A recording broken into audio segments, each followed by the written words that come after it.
I want to welcome everybody to this first webinar that I'm hosting for executive support and logistics, which is the new company that I'm working with Joe, who is here in the crowd as well. And for this month's topic, I'm going to be talking about quality in executive protection. And for the people who haven't seen it yet, the way that we plan on doing these webinars in the future is that Joe and I are writing blogs that we post on our website every roughly 2 weeks about different topics that hopefully can be relevant for everybody in the EP industry. And based on those topics, we would like to do a monthly webinar where we kind of talk about the best of the blog post and go a little bit more in depth with what it is that we're talking about and give people a chance to ask questions. So the topic for today is quality in executive protection. And for a lot of people, it's probably a really, really dry subject, but it's something that has always been really, really close to me and is always on my mind when I talk to people about executive protection. One of the things that we did a couple of months back when we started talking about this was we went on social media and we asked the community in different groups on Facebook and LinkedIn and stuff like that of what is good quality in executive protection. And I guess, of course, it's something that's different for everybody. But it was kind of interesting, though, some of the responses that we got back. A lot of people said, hey, quality will be a lot better because now we're working on getting standards in executive protection. And we are working on getting standards. There's different groups out there that are working on getting standards in executive protection, and it's definitely something we need. But to begin with, let's separate it out. Standards and quality is not the same thing. Standards gives us a baseline to operate from. And yes, it'll make it easier for a lot of people to talk about quality when you have some standards to at least base yourself and base your services on. But it's not going to raise the quality. We have standards. It'll just give us a baseline. A lot of people said licenses. Licenses is part of what we need in most states. But as soon as you live up to whatever that state asks you to do, you can get a license. That doesn't mean you provide anything that's high quality. It just means you're licensed to do it. We also heard a lot about higher paid agents would give us a better quality because we can apparently recruit better people, and we might be able to, get better if we have higher paid agents. I don't necessarily think that higher paid agents has anything to do with quality, because I see small companies that do a really, really good job, and I see large companies that do a really, really good job. And when you look at them and talk to them, there's a big difference in what they pay their agents. So standards, licenses, and higher paid agents is probably part of quality, but it's not everything. We also heard better administration, which could be part of quality. And I definitely think that it's probably the most overlooked thing if you want to be a quality company or quality provider is to have really, really good administration. One of the things I've always heard back from our clients is that if something goes wrong, it's very hard for us to figure out who was actually on shift. It's very hard to get the invoicing correct. It's very hard for you guys to invoice on time, especially if you have bill back expenses and stuff like that. So better administration is definitely part of quality, but it's not anything that does it alone, right? Another thing we heard from a lot of people on online is that the EP providers, the EP teams, and the EP agents can't dictate quality. That has to come from the clients. And I don't disagree with that at all. I think that, of course, the clients needs to tell us what it is that they want us to do, but it's very hard for them to decide what is good quality. It kind of has to come from us, and I'll get into that. Another thing we heard is that good quality comes from not being in trouble with the client, right? And I actually think if you're measuring yourself and your quality based on not being in trouble, you are already in trouble. right? Because yes, the clients might be hard on us. They might have unrealistic expectations. They might have all of that, but we're not moving forward if we're just providing what the clients is asking for. So I think, again, the clients is a big part of quality, but it's not enough. And then the worst kind of thing we heard from people, and we heard it from surprisingly many people, is if the client is alive, obviously the protection is good quality. And I hope all of you guys that are here that has typed into this can see that that is absolutely not the case. We got to measure ourselves on a higher level than that. So if we kind of park all the arguments that we heard and all the way that people looked at it and said, good quality is hard for us to determine. I go, well, actually it's not, right? Because once you talk about quality, you can kind of sit down, take a good look in the mirror, take a good look at your team, take a good look at your company, and figure out what is it that you want to provide and make that better, right? And you can do that as a company owner, you can do it as a team leader, and you can even do it as an agent. There's many ways of performing the services that you do, but if you set a bar that you want to be at and you always strive to be at that bar, that's kind of how you start to develop your quality. And when you talk about quality, it's really what you make it, right? So you can say quality for me is that all my agents are trained to this level. And if that's enough for you and you get good quality out of that, well, then that's quality for you. Or you can go further and say, hey, I want my agents to be trained at this level. I don't want our costs to overstep this.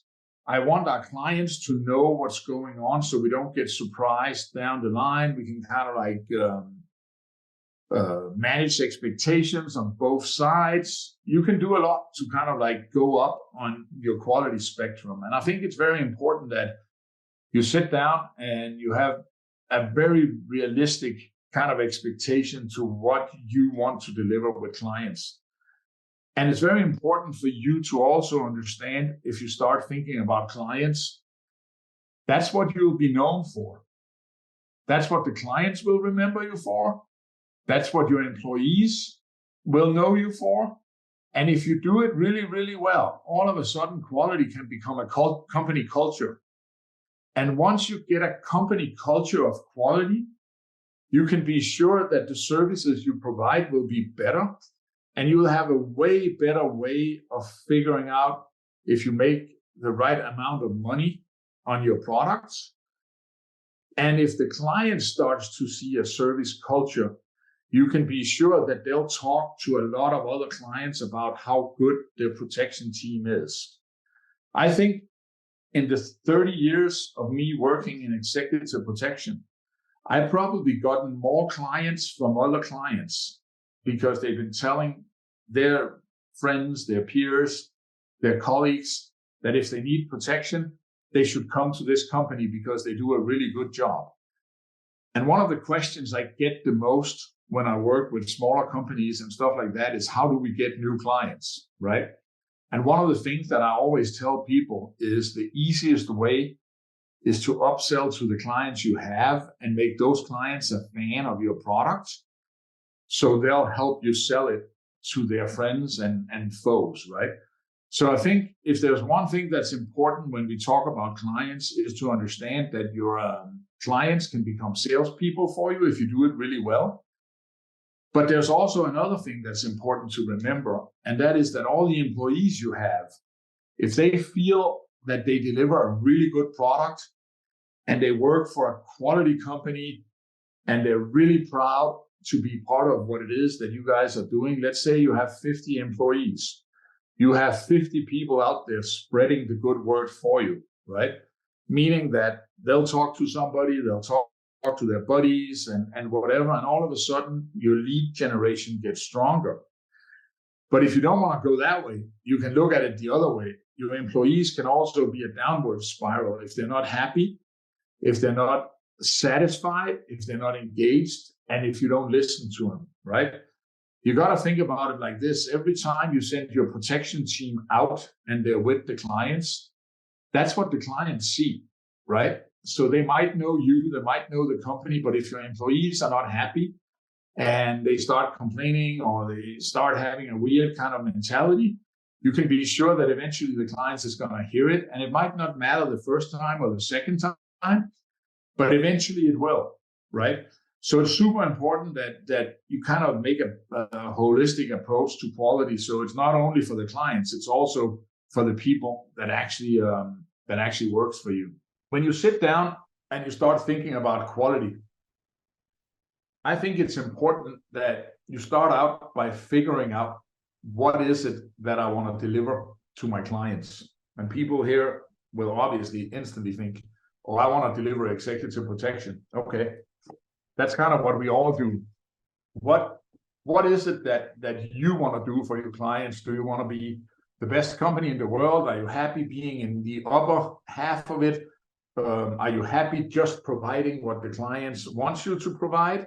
Do you want to be a partner that can kind of help your clients figure out how do they grow their EP programs? Because a lot of the small EP programs can be hard for you guys to deliver services for if the clients doesn't have a true partner that can help them take it to the next level. So what I normally do is I tell people to sit down, write down somewhere what it is that you want to deliver, and then think a little bit about what is it that makes you and your company different. There's a lot of companies out there that provides executive protection. I'm not going to lie, right? There's some that are really good. There's some that are really bad, but most of them have a really nice website. So you don't really know if they're quality companies or not, right? And it's not always that important for you to know, but what's important for you to know is to think about what makes you different. What is a quality thing that you have going for you that makes you different than all your competitors? And then when you figure that out, you got to be honest with yourself and figure out, can we scale that, right? Because if you can't scale it, it might not be the quality kind of like parameter that you want to push. You want to push something that makes you different, that you can scale so you can provide the same for a bunch of other clients. Then you need to figure out, how do you get your employees to understand what it is that you try to do?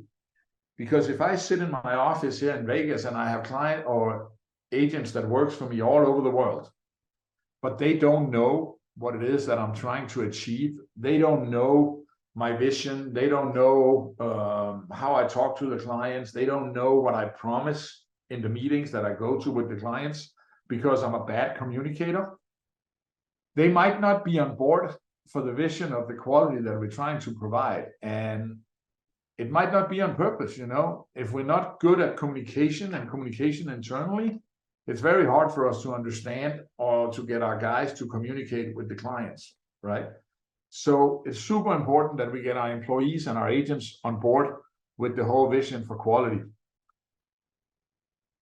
The other thing that does for us as a provider is what I talked about a little bit before. If we have motivated, happy, and engaged employees, they will help us do a lot of the work for us, especially on the sales front and all that stuff.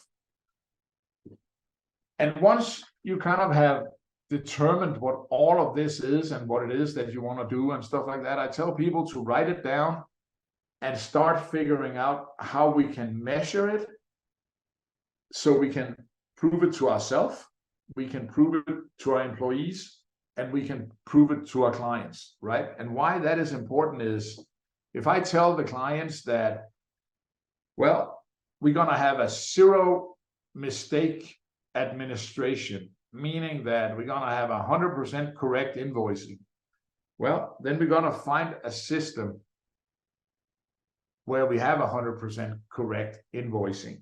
If I say to my clients, well, we're going to run this EP program, but somehow we figure out that all our agents get 10 days of training every year, well, then I'm going to have to find a way to give 10 days of training and track it and make it visible, so I can show the clients when the year is over, hey, we're the best EP team you've ever had. Your agents get 10 days of training.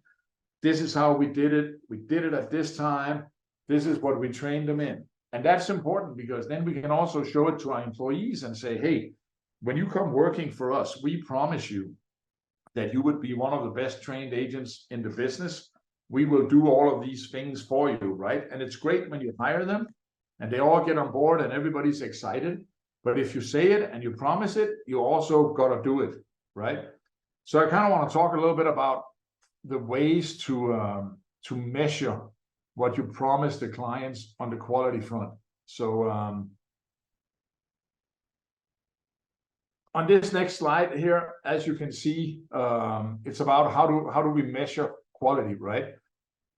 Before we can measure it, we need to determine what client is. That's what we talked about. We write it down, we make our bullet points, we kind of make our company statement, whatever we want to call it. We say, this is what we want to be known for. 3 years from now, if you ask anybody about company X, they will say, wow, they're a great company. They do all of these things, right?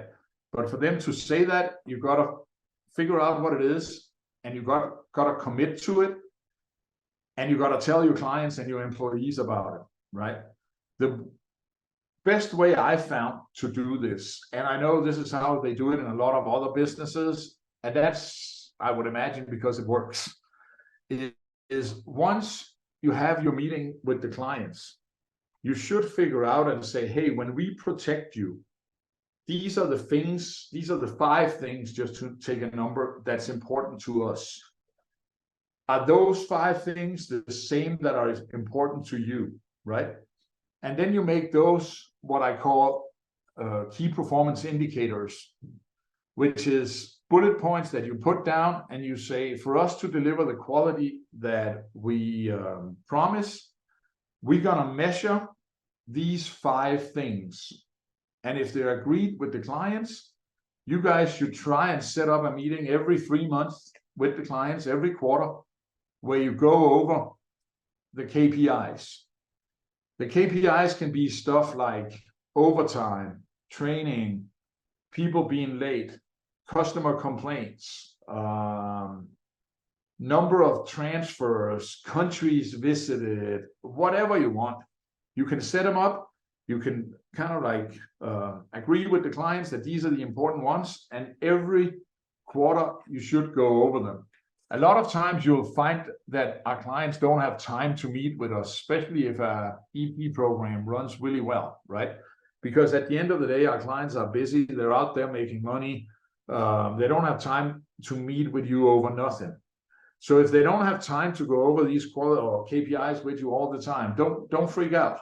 It's still important, right? Because you measure your own quality, right?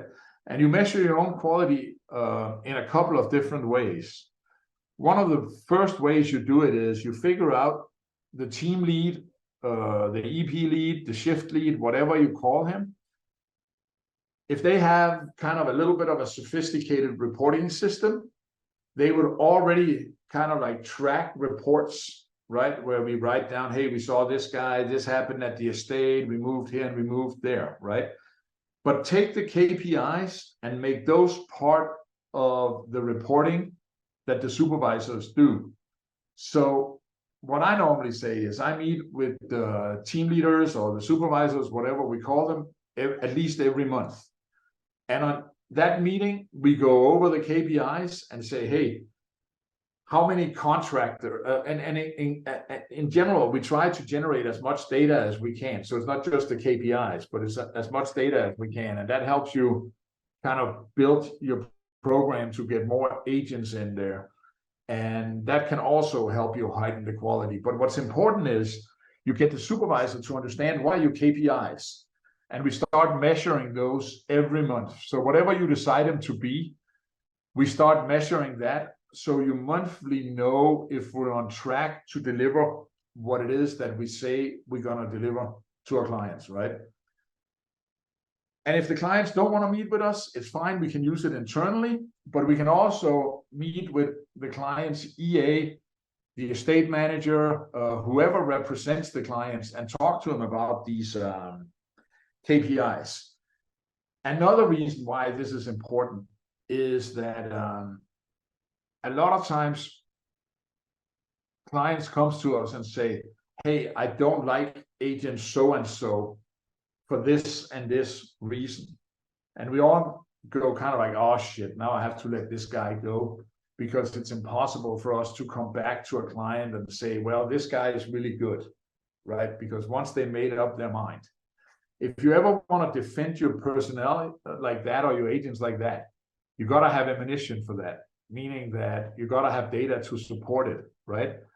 So if part of doing your KPIs is that you do internal quality controls, meaning that the supervisor show up on different shifts and have a predetermined check sheet saying the agents look great, their hygiene was good, they had read the SOPs, they were ready to go, they looked the way I wanted them to look, and in general, everybody was happy.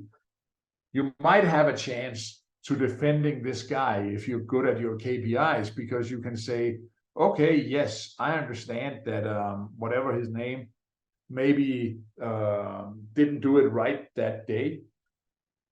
But as part of this, I showed you in the KPIs from last quarter that we actually did a quality control on agent X, and he performed to our highest level, right? So he might have had a bad day. I'm not saying that can save every agent, but at least you have ammunition to save him compared to if you don't do this, right? And this is, for me, always been the best way to get my agents to understand why it's important that we track data and we track the KPIs and we make EP data measurable, right? Another thing that's really important once you start measuring control and quality is that you'll find out that you have a very diverse type of agents. Some agents are very ambitious and they all want to end up being CSOs and they all want to end up being EP agents and travel the world. But you might also have agents that are totally happy going to work in a residence and do the residential work. And they like that because it has certain advantages to it. They can come home at night. They can typically build a schedule. They can do all of these things, right? But you don't know that when you hire them, right? When you hire an EP agents, everybody wants to travel the world. Everybody wants to go out there and go do cool stuff. Not everybody comes into this saying that I'm happy being a residential agent. You only figure that out if you actually talk to your agents. So I kind of dare everybody here to take the first step of hiding your quality by actually setting up maybe twice a year a personal development meeting with all your agents, where either you or your HR people or whoever talk to the agents. Yeah, I know it's scary because they might come back with you with stuff that they don't like in the company, or they might come back to you with criticism or whatever. But think about it, feedback is a gift, right? So set up twice a year as a minimum to talk to all your agents and talk to them about what is it that you want to do in life? Why are you here? I mean, yes, I know you want to get paid and I pay you as much as I can, but there's more to work than that. Figure out how do they feel like they want to grow. A lot of times you go out and you buy training for the agents because you feel that that's the training that they want. And then you talk to them and they go, man, that guy is always an asshole when he's here. We don't really like that guy. And you might think he's the best guy in the world, right? So instead of booking another shooting course, maybe by listening to these guys, you can figure out that you need to book a team building course or get some leadership training or some responsibility training or some soft skills training or some kind of team building that can take out those problems, right? You'll also figure out, and I normally say that if you look at a team that works, an EP team, I usually use the football mythology to kind of explain it, right? All the star receivers and the star running backs, they will let you know because they're the star of the show. They're very ambitious.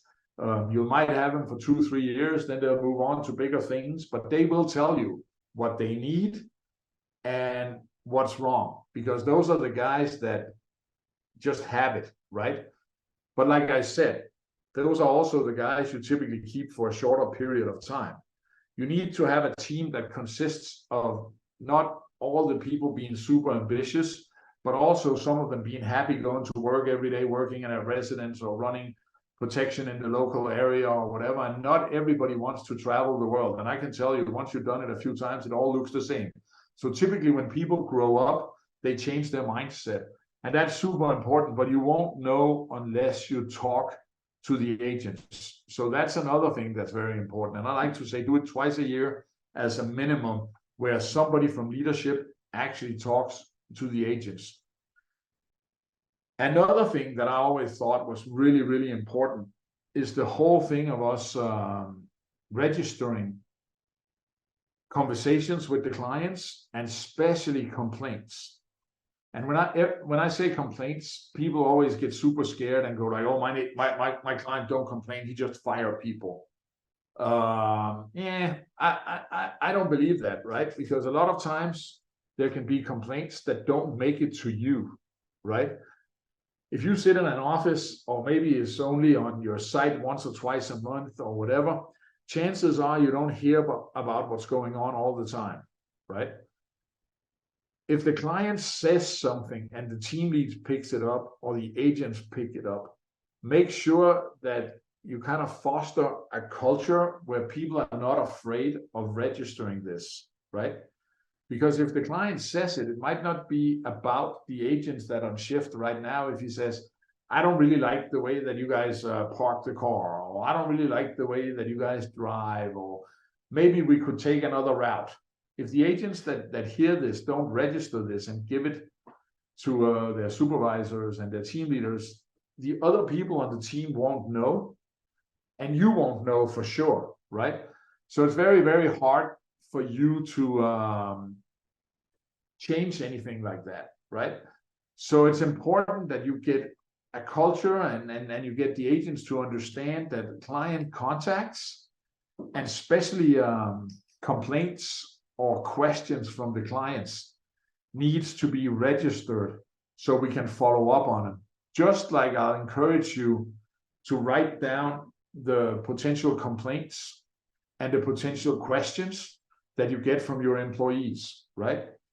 Because they're not annoying. Well, some of them can be sometimes, but to begin with, if everybody keeps telling you something is not working in your expense system, or they can't do it on the road because whatever software you picked doesn't work with their phones when they're traveling, well, then it is a problem, and maybe you'll have a fix for it.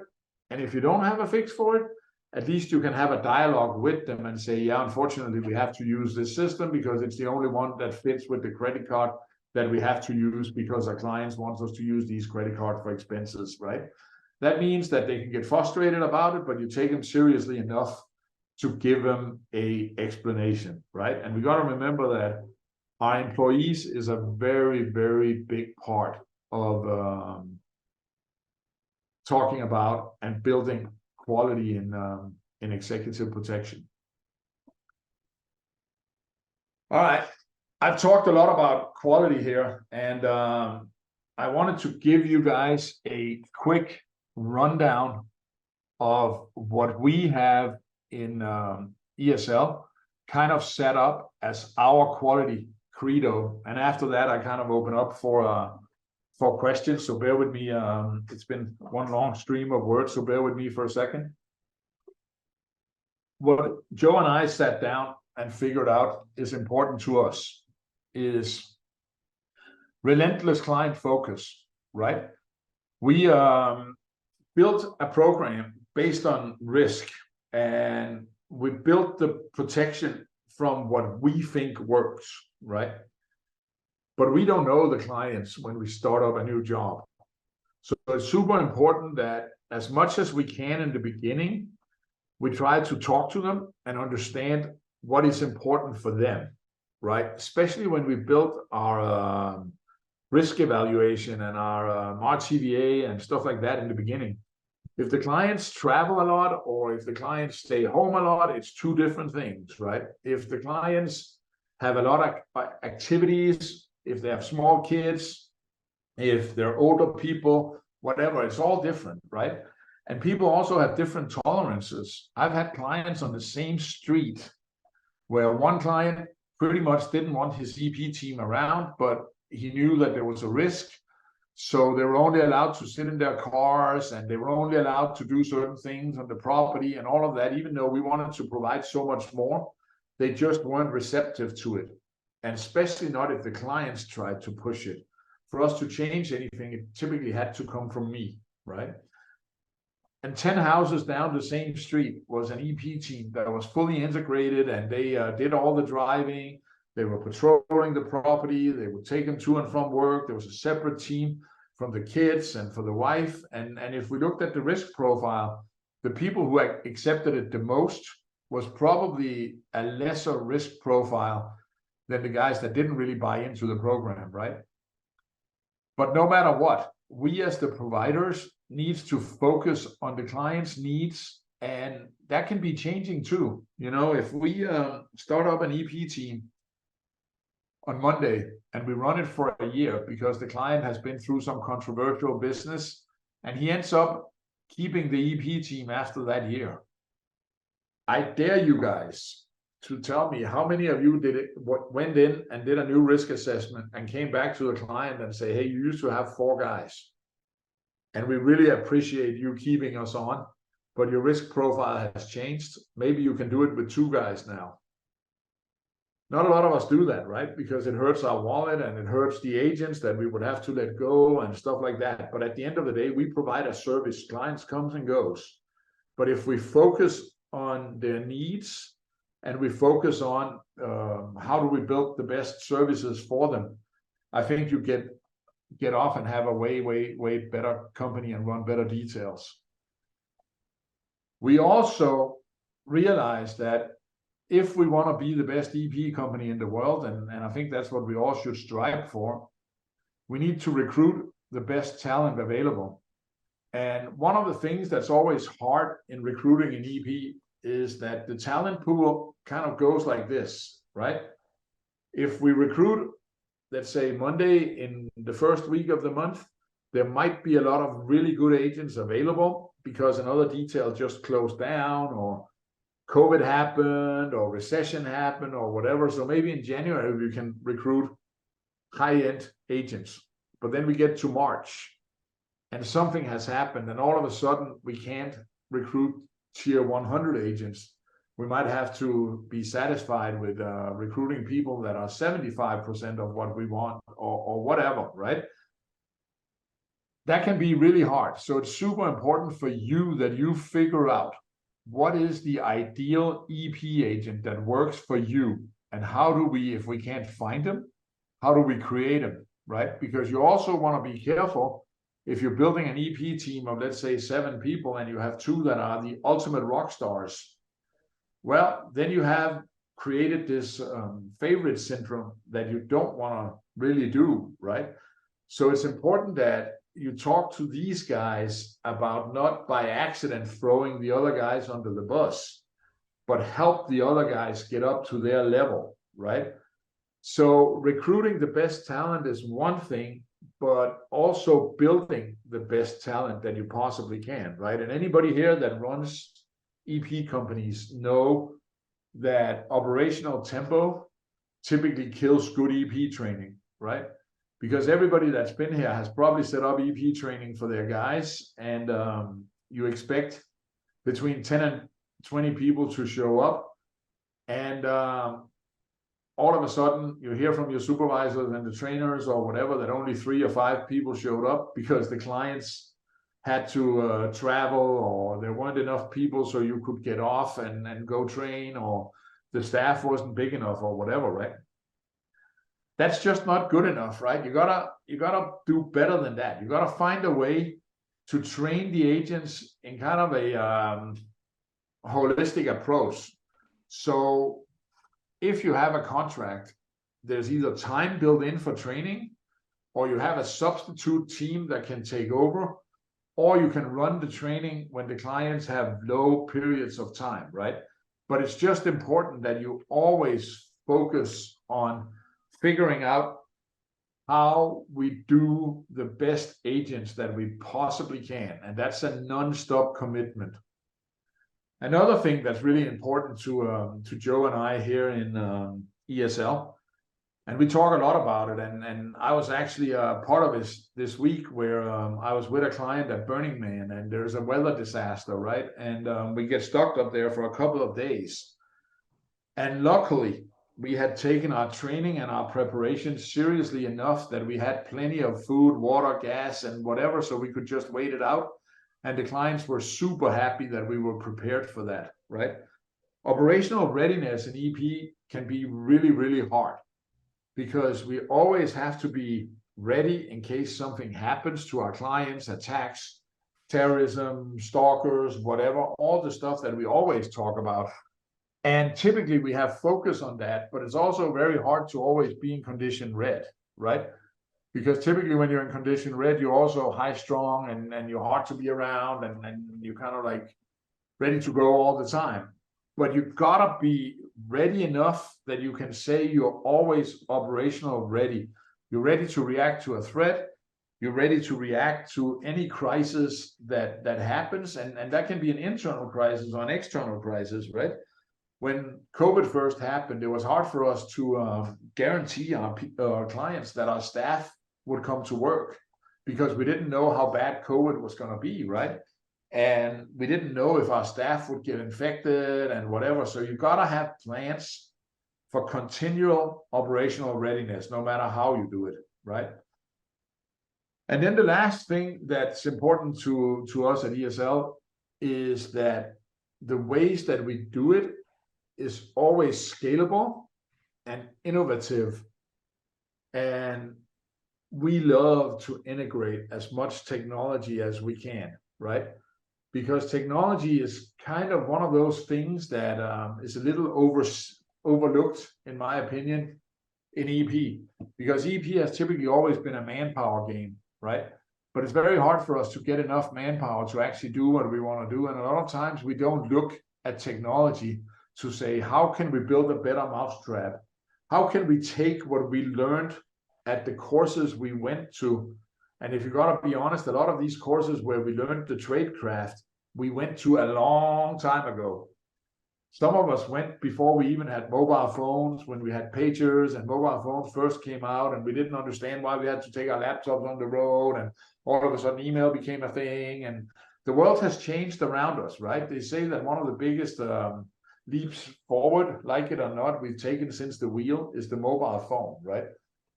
But where are the leaps we've taken in executive protection? We got to be totally honest. Ain't we doing a lot of the same? How have we really integrated technology to do a better product, right? And do we all really have scalable methods to take on new clients? One of the best way, in our opinion, to do it is to be sure that you embrace technology, because it works for all other businesses. So why wouldn't it work for EP? And I can't tell you exactly what technology makes it better for you, but I think it's important, and I talk about this every time somebody hear me do public speaking, that we need to embrace technology. We need to be curious about it, and we need to test things out that can give us a better product and give our clients a better experience. All right, that was kind of what I had about quality and talking about quality. If you guys want to see our quality creed or get inspired by it or whatever, we have it on our website.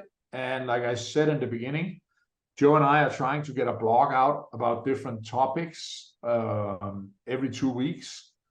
We try to talk about it from a very kind of like neutral perspective. We try to talk a lot about the different challenges and problems and issues that both we have, and I love to do blogs about whenever we have some fuck-ups and some bad experiences that we all can learn from. So I hope that everybody here will get a chance to go in and take a look at our blogs and time in once a month for these webinars that we do. And I hope that every time you'll get a little bit of a takeaway. I don't know, Joe, if you're still on and if you have anything to add. Yeah, guys.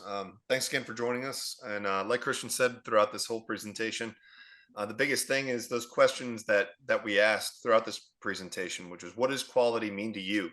That big takeaway is just learning that. What does quality mean to you? It's different for everybody. It's different for every client. It's different for every person that you work with. So make sure that you understand what quality means to you, so you can try to achieve it. It's something that is going to change and adapt over time as well with clients. So hopefully, the biggest takeaway that you got from this is figuring out for yourselves what quality means to you, and taking that from there. Hopefully we gave you some tips and tricks here, KPIs and other things. I saw some of the questions in the chat. I tried to answer them as Christian was talking. But if you guys have any questions, please reach out to us. Again, check out the website, reach out to Christian, reach out to me directly, and we'll take care of you. Thanks, guys. Yeah, if you have any questions, throw them in the chat or reach out to Joe and I. And thanks, everybody.